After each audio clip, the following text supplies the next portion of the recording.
안녕하세요. 러프 머스터노의 조우성 변호사입니다.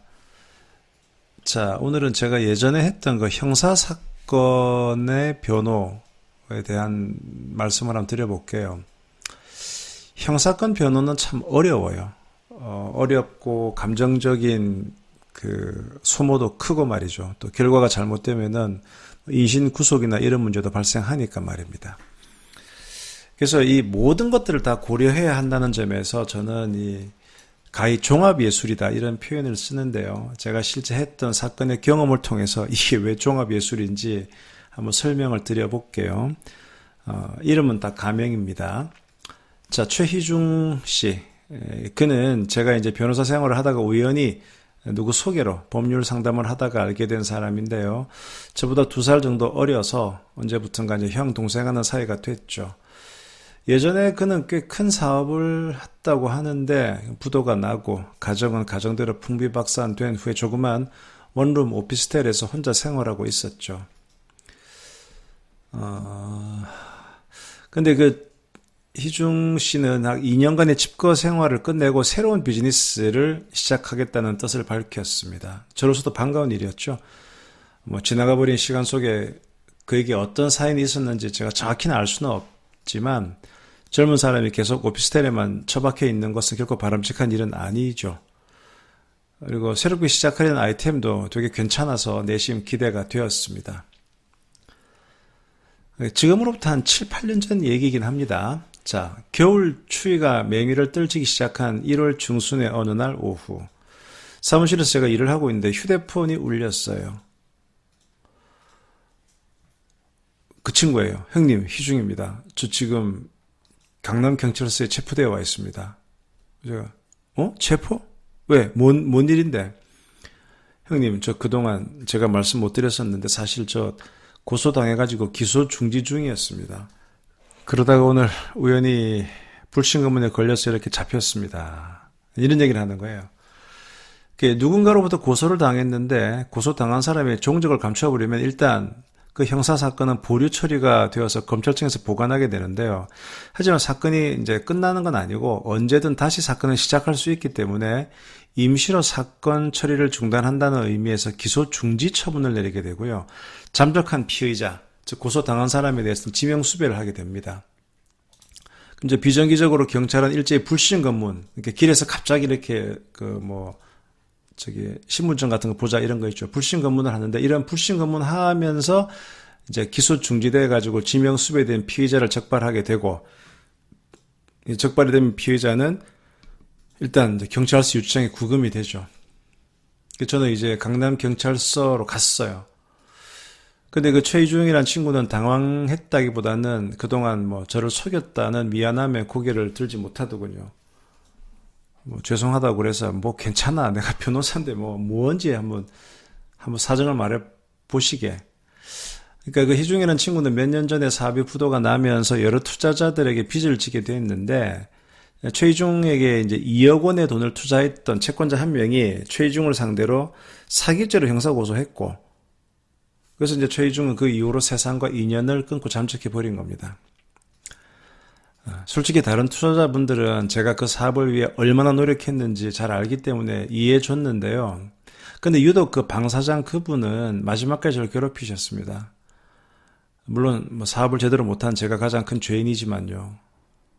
하지만 막판에는 깡패들 데리고 제 집에까지 와서 행패도 부리고 제 와이프 월급에까지 압류 걸고 결국 그 바람에 와이프와도 이혼하게 됐고요. 그 방 사장이라는 인간은 생각만 해도 치가 떨립니다. 저는 이제 최희중이가 가족과 떨어져서 사회와 담을 쌓고 살았던 이유를 그제서야 알게 되었죠. 힘들었겠구나 싶더라고요. 자, 근데 이제 법적으로 문제가 발생했으니까 어떻게 해결할 것인지에 대해 신경을 써야 됐죠. 자, 방 사장이 최희중이를 고소한 죄목은 사기예요, 사기. 즉, 최희중이 거짓말을 했고 이게 속아가지고 방 사장이 최희중한테 2억 원의 돈을 줬다. 여기 이제 인정돼야 사기죄가 성립이 되는 건데요. 당시에 최희중은 사업 설명을 하면서 사업의 전망에 대해서 투자자들한테 설명을 한 적이 있었죠. 대부분의 사업 설명이 다 그렇지만 다소 낙관적인 전망을 한 거죠. 근데 투자를 받은 이후에 이 반도체 경기가 급속도로 냉각되면서 최희중은 사업적인 어려움을 맞게 된 겁니다. 따지고 보면 최희중이 투자자들한테 거짓말을 했다기보다는 뭐 다소 낙관적인 전망을 했었는데 예상 외의 반도체 경기 침체로 인해서 영향을 받아가지고 사업이 어려워졌고 결국 부도가 됐기 때문에 최희중이 방 사장을 상대로 사기를 범했다. 이런 방 사장의 주장은 좀 반박할 여지가 있었어요. 그래서 제가 다 설명을 듣고 희중이한테 물어봤죠. 아니 충분히 싸워볼 만했는데 왜 도망만 다녔냐. 그랬더니 이제 최희중은 그 당시는 도저히 싸울 힘이 남아 있지 않았었습니다. 사업도 망가지고 와이프와도 헤어지고 딱 죽고 싶더라고요. 사실 자살 시도도 몇 번 했었고요. 그러다가 이렇게 시간이 흘러갔습니다. 뭐 이해가 되더라고요. 또 이렇게 얘기합니다. 오히려 잘 됐습니다. 그동안 사실 기소 중지 알기 때문에 막 외부에 나갈 때마다 신경 쓰이고 길거리에서 경찰관만 봐도 가슴이 덜컥했는데 오히려 속이 시원하네요. 죄값 치르고 그러면 뭐 좀 속 편하게 살겠죠. 진짜 희중이란 친구는 정말 이제 가슴을 짓눌렀던 돌덩이를 내려놓는 기분인 것처럼 보였어요. 근데 하지만 이대로 형사처벌을 그냥 받는 건 아니지 않는가. 뭔가 새롭게 자신의 일을 시작하려는 시점인데 말이지. 그래서 저는 과연 최초 투자를 받을 당시에 최희중에게 사기의 고의가 있었는지 여부는 충분히 다퉈볼 만한 거 아닌가 이 판단이 들었습니다. 근데 아무래도 좀 마음이 걸리는 거는 최희중이 2년 가까이 도피 생활을 했다는 점이죠. 수사관으로서는 당신이 말이야 도피 생활을 한 것 자체가 뭔가 캥기는 구석이 있으니까 그럴 거 아니냐. 충분히 이런 선입관을 가질 수가 있겠더라고요. 그러니까 그때 이 문제를 풀었어야 된다 말입니다. 처음에. 이처럼 인생의 고비마다 숙제를 제대로 마무리 짓지 않으면은 한참의 시간이 흐른 다음에 다시 숙제를 하게 되는 법인 것 같습니다. 자, 사건을 처리하는 과정에 있어서 그 개인적인 사감이 개입되면 꼭 좋은 건 아닌데요. 이 사건은 마치 제가 뭐 동생처럼 생각한 친구한테 일어난 일이기 때문에 야, 이거 어찌해야 되나 머리가 되게 지끈거리더라고요. 그래서 일단 제가 희중이한테는 야, 이거 내가 변호해 줄게. 그리고 이 사건 핵심은 말이야. 고소인 방 사장에게 거짓말을 해서 투자를 유치했는지 그 여부인데 적어도 네 말대로 이 사건 투자를 받을 당시에는 반도체 경기가 좋았잖아. 그러니까 네가 지금 그때 투자자한테 설명을 한 것도 너는 그게 진실이라고 믿었잖아. 잘 될 건 줄. 그러니까 결코 거짓말하지 않았다. 이게 포인트야. 돈을 못 갚은 건 미안하긴 하지만 근데 민사적인 책임을 지는 거지 형사적으로 네가 사기죄는 아닌 것 같은데 뭐 이런 얘기를 제가 했죠. 최희중은 체포된 그날 밤에 남양주 경찰서로 이송이 되었고요. 왜냐하면 이제 고소인인 방 사장이 2년 전에 최희중을 고소할 당시에 최희중의 최후 주소지가 남양주시였기 때문에 그 기소 중지된 사건은 남양주 경찰서에 1차적인 관할권이 있었던 겁니다. 자, 다음날 오전에 최희중에 대한 경찰의 1차 조사가 있다는 걸 알고 저는 아침 일찍 남양주 경찰서로 달려갔습니다. 담당 수사관은 윤채동 경위, 가명입니다. 윤채동 경위. 30대 중반에 아주 날카로운 눈매의 소유자였어요. 저는 명함을 내밀면서 어제 강남경찰서에서 송치된 최희중 씨의 변호인입니다. 저를 소개했죠.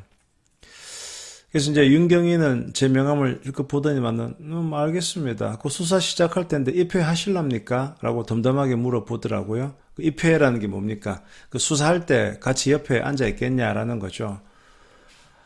물론 최희중을 위해서는 제가 옆에서 계속 앉아 있으면서 진술 방향도 잡아주고 또 수사관 질문에 대해서 변호인의 의견도 밝혀주는 게 좋겠지만 다른 한편으로는 이 수사관이 바라볼 때 그런 변호인들의 조치가 성가시게 느껴질 수도 있을 것 같았어요. 어쨌든 이 최희중 사건에 대한 중요한 방향 키를 쥐고 있는 건 윤경위였기 때문에 결코 윤경위의 심기를 건드리고 싶지는 않았습니다. 저는 이렇게 얘기했죠. 굳이 입회까지는 필요 없고요. 그냥 오늘은 인사드리려고 왔습니다. 저는 밖에서 기다리겠습니다. 이렇게 말했고요. 아울러 저는 이제 제가 이 최희중에 대한 변호를 하게 된 이유를 설명했죠. 그때 제가 이제 대형 로펌에 있었지 않았습니까? 그러다 보니까 제 명함에도 대형 로펌 이름이 있으니까 제 느낌에 수사관으로서는 이 친구 말이야 2년 동안 도망댕기다가 잡히니까 대형 로펌의 변호사를 선임했네? 이 친구 이거 돈을 뒤로 숨겨놓은 거 아닌가? 이런 의심을 할 가능성도 있는 거죠. 그래서 그 부분의 오해를 피하고 싶었어요. 그래서 제가 사실 저 친구 제 후배입니다. 사회에서 알게 된 후배인데요. 제가 정이 많이 들었습니다. 기소 중지됐던 사실도 이번에 알게 됐거든요. 주위에 저 친구 돌봐줄 사람이 하나도 없더라고요. 사업이 망가지면서 이혼했거든요. 그래서 제가 무료 변론으로 도와주고 있습니다. 일단 이걸 얘기를 밝혔어요. 그리고 수사관님에게 이 수사를 진행하면서 꼭 살펴봐 주기를 바라는 부분에 대해서 제가 의견을 또 설명을 했죠. 저기 한 가지만 말씀 올릴게요. 지금 고소된 죄목이 사기인데요. 수사관님도 잘 아시겠지만 사기죄가 성립하려고 그러면 그 최이중, 저 피의자가 고소인을 속였어야 되는 거거든요. 근데 제가 어제 파악한 바로는 최이중이가 투자를 받을 당시에 다소 낙관적인 전망을 섞어서 투자 유치를 권유하긴 했지만 최이중이가 고의적으로 이걸 속이려 했던 건 아니었습니다. 근데 투자 받은 뒤에 1년 만에 반도체 경기가 급속도로 안 좋아지고 그리고 그 최이중 씨가 운영하던 회사도 연쇄 부도 사태를 맞게 된 거예요. 물론 투자들의 돈을 받아서 회사를 운영하던 사람이 부도를 맞게 된 것은 변명의 여지가 없겠지만 그게 바로 사기죄 책임을 지는 건 좀 법상 문제가 있어 보입니다. 부디 수사관님께서는 이 피의자가 고소인을 속인 것, 기망한 걸로 볼 수 있는지 이 점에 대해서 좀 중점적으로 살펴주시면 감사하겠습니다. 윤경위는 제 말을 듣더니 고개를 끄덕이며 알겠습니다. 투자하는 사람들은 투자할 때는 무조건 사업 잘 될 거라고 믿는 경우가 많죠. 그래놓고 사업이 제대로 안 되면 난리치고요. 하여튼 제가 상세하게 살펴볼게요. 이렇게 대답해 주는 거예요. 전 속으로 다행이다 싶더라고요. 적어도 수사관이 최이중이를 무조건 나쁘게 보지만은 않겠구나 이런 생각이 들었던 겁니다. 저는 일단 바깥 대기실에 나와서 기다리고 이제 최이중은 포승줄에 묶여서 수사관 앞에 가더니 한 2시간 반 동안 조사를 받았어요. 조사가 끝난 뒤에 윤경영과 저를 불렀어요. 변호사님, 대략 1차 조사는 마쳤는데요. 다만 최이중 씨가 2년간 도피 생활을 했던 것 때문에 검찰에서는 구속영장을 청구하라고 하는데 제가 봤을 때 이분을 굳이 구속까지 할 필요가 있나 싶은데요. 변호사님이 출석을 보정해 주시면, 그러니까 앞으로 수사받을 때마다 계속 출석하는 거를 변호사님이 개런티해 주시면 제가 불구속 수사할 수 있도록 검찰에 한번 말씀드려 볼게요. 제가 출석 보증할게요. 필요하면 제가 서류에 사인도 하겠습니다. 그래서 저는 이제 윤경위가 제시하는 서류에 사인을 한 후에 최이중을 데리고 경찰에서 나왔죠. 형님 고맙습니다. 그럼 앞으로 어떻게 되는 겁니까? 일단은 자네에 대해서 1차 수사를 마쳤으니까 다음번에는 경찰이 고소인 방사장을 부를 걸세. 그 다음에는 아마 자네하고 고소인 두 사람 다 불러가지고 대주신문할 거고 그 수사 결과들을 취합해서 검찰에 송치할 거거든. 검찰에 보낸다고. 근데 이런 류의 사건, 사실 이게 그렇게 큰 사건 아니잖아. 그러면 요즘 검찰은 직접 수사를 잘 안 하거든. 그러니까 경찰에서 윤경위가 이거를 어떻게 결론 내리는가가 되게 중요해.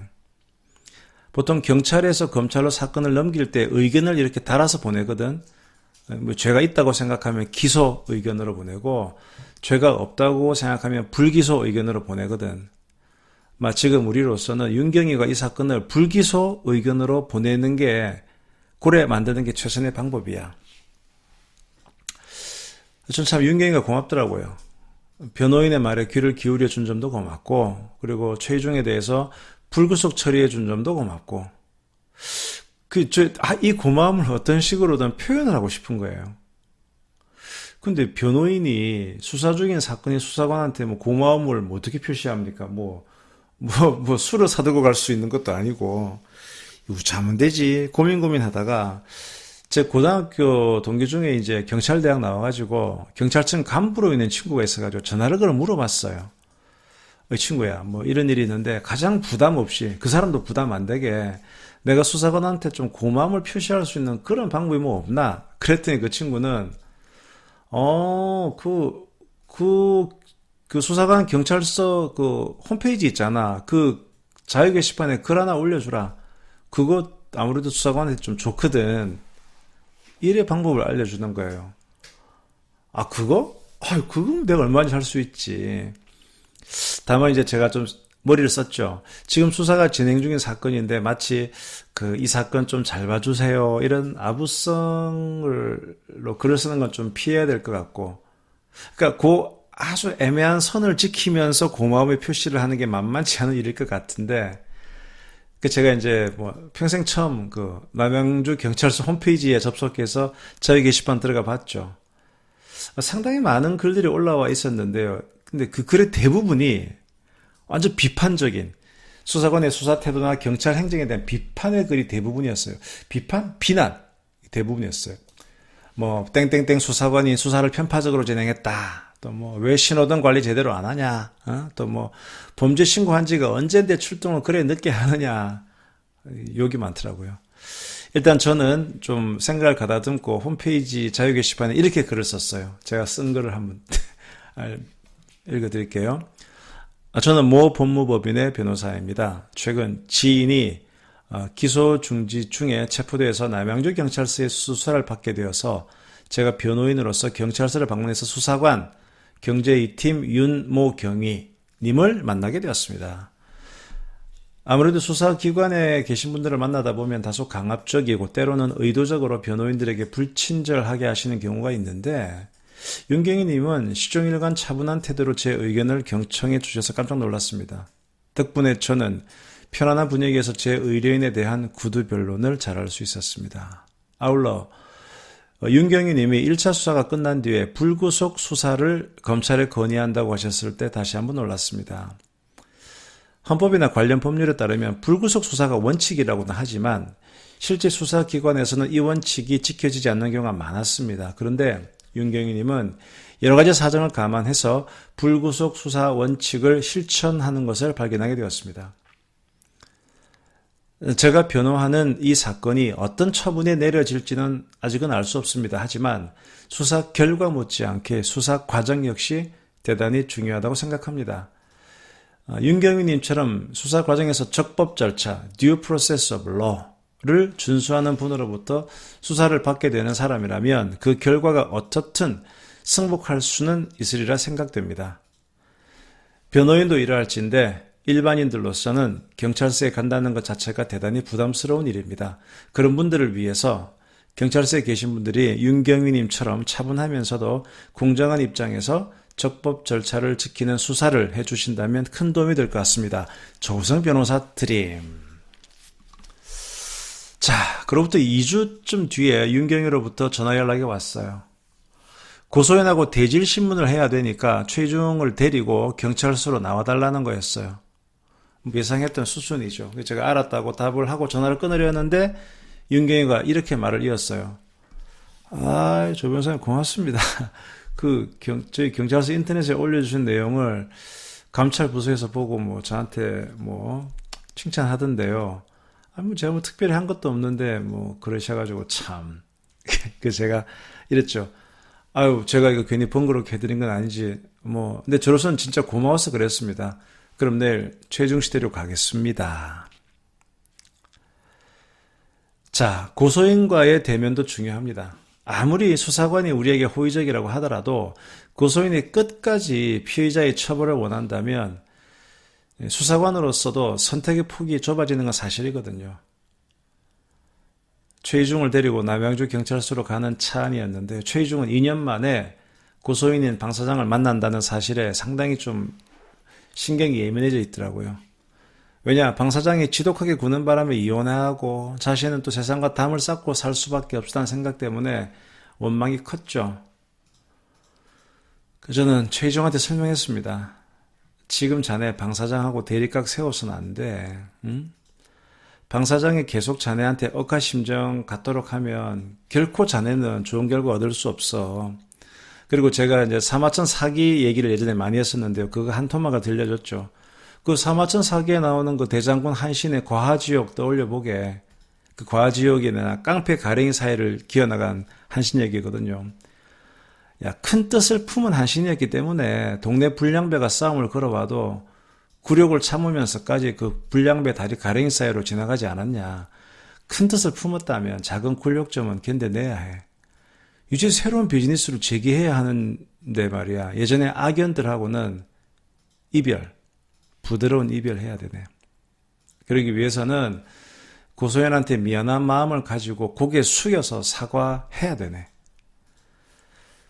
자, 경찰서로 들어가니까 윤경이 앞에 그 고소인인 듯한 60대 신사가 앉아 있었어요. 딱 인상 자체가 아주 완고하면서도 고집이 세 보이더라고요. 전 심호흡을 했습니다. 그리고 중요한 순간이죠. 일단 윤경이에게 가볍게 목례를 한 뒤에 방 사장에게 거의 제가 90도로 인사를 했어요. 그리고 명함을 건넸습니다. 방 사장은 떨떠름한 표정으로 제 인사를 받더니만은 제 명함을 살펴보았어요.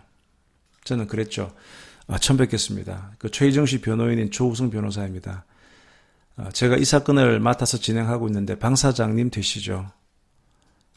그동안 얼마나 마음고생 많으셨습니까?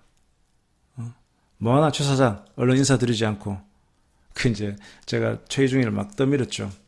최희중도 어정쩡한 자세로 방 사장에게 목례를 했어요. 방 사장은 이제 아이고 그리 뭐 피해 댕기더만 지금 그 꼴이 지금 뭔겨 지금 옛날에 그 잘 나가던 최 사장이 어쩌다 이렇게 됐었고 쩌쩌쩌. 방 사장도 오랜만에 보는 최희중의 그 남루한 모습에 좀 놀란 듯 했어요. 제가 한마디 했죠. 방 사장한테. 예, 저 친구 사업 망가지고요. 결국 이혼하고 혼자 여기저기 떠돌아다니면서 살다 보니까 저지경이 됐습니다. 이렇게 설명했어요. 그랬더니 그 방 사장이 뭐라고요? 이혼했다고요? 그걸 모르셨던 것 같아요. 그래서 예, 하도 채권자들에게 시달리다 보니 결국 그리 된 것 같아요. 아무래도 여자들은 그런 상황을 버텨내기 어렵잖아요. 그러니까 순간 느낌이 방 사장은 예전에 자기 행위, 그러니까 막 최희중 부인 월급에 가압류하고 뭐 깡패들 데리고 갔던 이런 것들을 떠올리는지 약간 겸연쩍어하는 표정을 짓더라고요. 제가 또 한 말씀 드렸죠. 사장님 그동안 마음고생 심하셨겠는데요. 최 사장 저 친구도 지금 가진 게 없습니다. 제가 저 친구 사정을 잘 아는데요. 털어봐야 나올 재산이 없습니다. 저도 지금 무료 변론 해드리고 있는 건데요. 부디 선처를 베풀어 주시면 정말 감사하겠습니다. 그러니까 방 사장은 또 볼멘 소리로 나도 그동안 얼마나 힘들었는데요. 연락이라도 됐으면 내가 이러지는 않지. 어느 순간부터 연락 다 끊고 뭐 사람 무시한 것도 아니고 말이지. 이렇게 항변하시는 거예요. 제가 또 그랬죠. 저 친구 이혼당하고 자살 시도도 여러 번 했었습니다. 막 사장님한테는 죄송해서 연락 못했다고 하더군요. 하여튼 죄송합니다 사장님 라면서 다시 목례를 했어요. 그 후에 저는 대기실에서 기다리고 있었고 1시간 반 정도 대질신문 했고 대질신문 끝나고 이제 방 사장은 떠나고 윤경이가 저를 불렀어요. 잘 해결될 것 같습니다. 아마 고소인이 고소 취할 것 같은데요. 고소 취하요? 그 만만치 않아 보이던데. 제가 설명을 했죠. 이 사건은 기본적으로 사기죄가 성립되기 어렵다. 그리고 피의자가 투자를 받기 위해 설명했던 내용 중에 뭐 좀 희망적인 부분이 있긴 하지만 그것만으로 투자자를 사기쳤다고 볼 수는 없다. 어차피 고소 취하 안 해도 난 이 사건을 검찰에 불기소 의견으로 올릴 거다. 그러니까 서로 편하게 가자. 근데 의외로 고소인도 제 설명을 듣더니 순순히 따르대요. 피해자의 행색을 보아하니 별로 돈이 나올 구멍이 없다고 느껴서 그런 것 같기도 하고요. 긴장이 풀렸어요. 그 다음 주에 의정부 지방검찰청은 최희중에 대한 사기죄에 대해서 불기소, 무혐의 처분을 내렸어요. 최희중을 짓누르던 몇 년간의 그 형사처벌의 위험이 사라진 거죠. 3주간의 변호기간이었지만 할 수 있는 최대한의 노력을 다했던 사건이었습니다. 그 뒤로 이제 윤경이랑 한번 또 제가 인사를 했고요. 그러니까 이제 윤경이가 이제 자기 지인들 중에 민사적인 문제가 생기면 저한테 막 물어보기도 하고 저는 윤경이가 전화 오면은 최대한 신속하게 답변도 드리고 뭐 그랬죠. 제가 이 사건은 뭐 당연히 뭐 저한테는 뭐 돈 된 사건도 아니고 그랬지만 저 되게 많이 배웠어요. 아, 이게 결국은 이게 다 사람 간의 관계구나. 그래서 이 사건은 제가 변호사로서의 키가 조금 더 이렇게 성장하는 그런 뭐 케이스가 아니었나 뭐 그런 생각을 해봅니다. 자, 오늘 여기까지 말씀드릴게요. 지금까지 러프머스터너의 조우성 변호사였습니다. 감사합니다.